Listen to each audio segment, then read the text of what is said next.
मानस करस एपिसोड 07।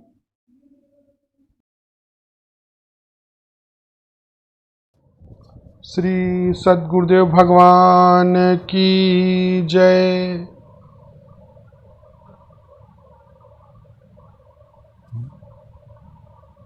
वंदऊ अवध हुआल, सत्य प्रेम जहि राम बद, बिछुरत दीन दयाल, प्रियतन तृण इव परिहरे। बंधुओं, जिनकी आसक्ति देह में होती है वे न तो प्रीति कर सकते हैं और न ही उनके द्वारा सत्य या धर्म का अनुशीलन ही हो सकता है। जिस वंश में शिव, दधीच और हरिश्चंद्र जैसे धर्मात्माओं ने जन्म लेकर धर्म के एक एक अंग को सार्थक किया हो, उसी वंश में परमात्मा का प्राकट्य होता है। धर्म की प्रधानता से और मर्यादा की प्रधानता से जब प्रभु का प्राकट्य होता है तो सूर्य वंश में, और जब लीला की प्रधानता से, आह्लाद की प्रधानता से जब प्राकट्य होता है तो वह चंद्रवंश में होता है। आज हम महाराज श्री के स्वभाव का सामान्य परिचय प्राप्त करने का प्रयास करेंगे। महाराज श्री के व्यक्तित्व में जो सरलता है, जो निर्मलता है और जो उनकी प्रीति का स्वरूप है, उसको भी हम समझने का प्रयास करेंगे। भगवान ये अभिव्यक्त रूप से कहते हैं कि निर्मल मन जन सो मोहि पावा। आखिर वो कौन सी सरलता और निर्मलता थी जिसके कारण मनक्रम वचन अगोचर जोई, दशरथ अजिर बिचर प्रभु सोई। यानी महाराज श्री को परमात्मा सुलभ हो गया। अपने ऐश्वर्य को भुलाकर उन्होंने अपने माधुर्य को न्यौछावर कर दिया महाराज श्री के गोद में। परंतु ऐसी वो कौन सी निर्मलता थी और विवेक था जिसके कारण ऐसा हुआ। जहाँ माता कौशल्या को पवित्र बुद्धि कहते हैं, वहीं महाराज श्री पवित्र मन है।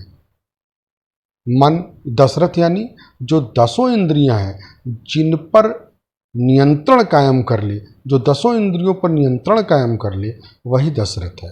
ऐसे महाराज श्री दशरथ को यह महारथ कैसे हासिल हुआ?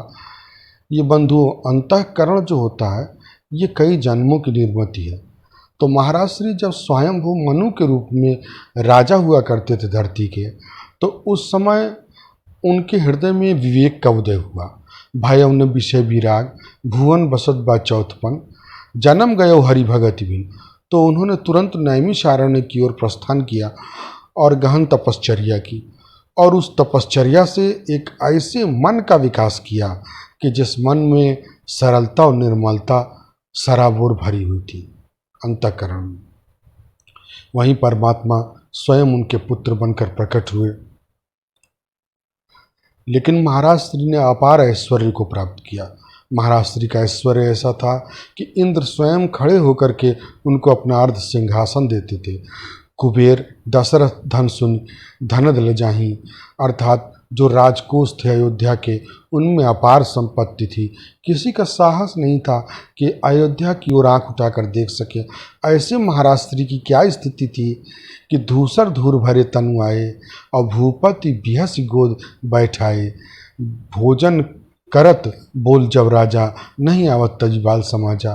तो इस प्रकार जो वात्सल्य रस का अत्यंत स्निग्ध आनंद महाराज श्री ने उठाया, और ये उनकी जो सरलता और निर्मलता थी, ये केवल अपने पुत्रों के प्रति नहीं थी, केवल अपने परिवार तक ही सीमित नहीं थी, ये सार्वजनिक थी। अयोध्या के सभी नगरवासी, मंत्री, सचिव सब उनकी सरलता और निर्मलता के कायल थे। श्री महाराज दशरथ जी जब मिथिला से पत्र आता है तो सरकारी औपचारिकताओं का त्याग करके तुरंत वे दूतों को अपने पास बुलाते हैं। राम लखन उर कर बर चिट्ठी, रह गए कहत न खाटी मीठी। और फिर दूतों को अपने समीप बुलाते हैं और समीप बुलाकर कहते हैं, भैया कहूँ कुशल दुई बारे, तुम देखे निज नयन निहारे। क्या तुमने दोनों बच्चों को अपनी आंखों से देखा है? महाराजपने का जो ऐश्वर्य होता है, जो औपचारिकता होती है, वो महाराज श्री के स्वभाव में नहीं है। वे दूतों से ऐसे बात करते हैं जैसे एक ग्रामीण व्यक्ति किसी दूसरे ग्रामीण व्यक्ति से बात करता हो, जैसे एक किसान किसी दूसरे किसान से बात करता हो। भैया कहूँ, कुशल द्विबारे, क्या तुमने मेरे बच्चों को देखा है?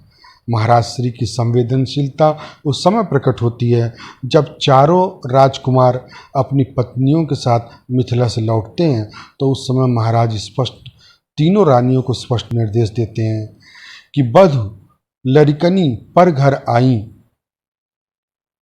राखेऊ नयन पलक किनाई। जैसे पलकें आँखों की सुरक्षा करती हैं, वैसे ही इन चारों राजकुमारियों की आप सभी सुरक्षा करिएगा।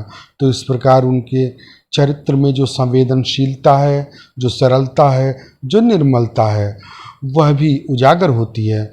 परंतु महाराज श्री के जो प्रेम का स्वरूप है वो तो बड़ा ही विचित्र है।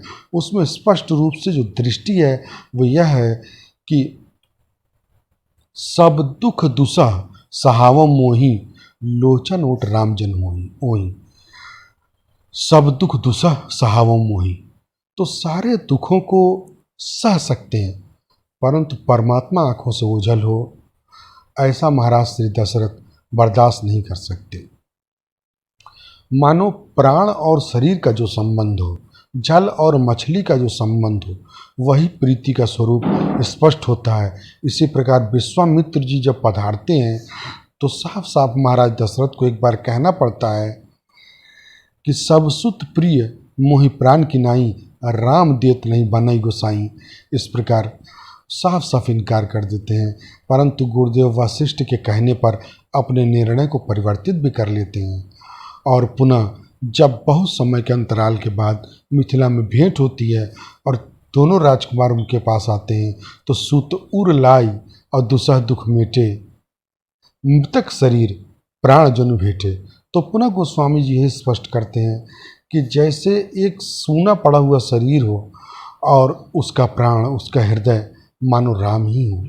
तो इस प्रकार से बंधुओं, जो दृष्टि है गोस्वामी जी को अत्यंत स्पष्ट है।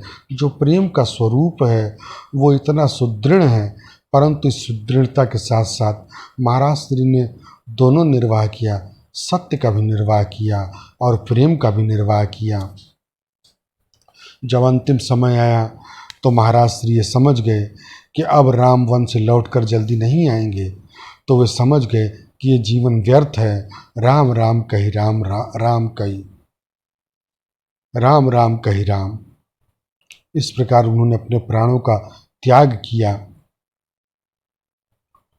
और मरण हेतु निज नेह विचारी, भय अति विकल धीर धुरधारी। इस भगवान भी विकल हो गए उनकी इस दशा को देख करके और उनकी इस सूचना को सुन करके। तो इस बंधुओं,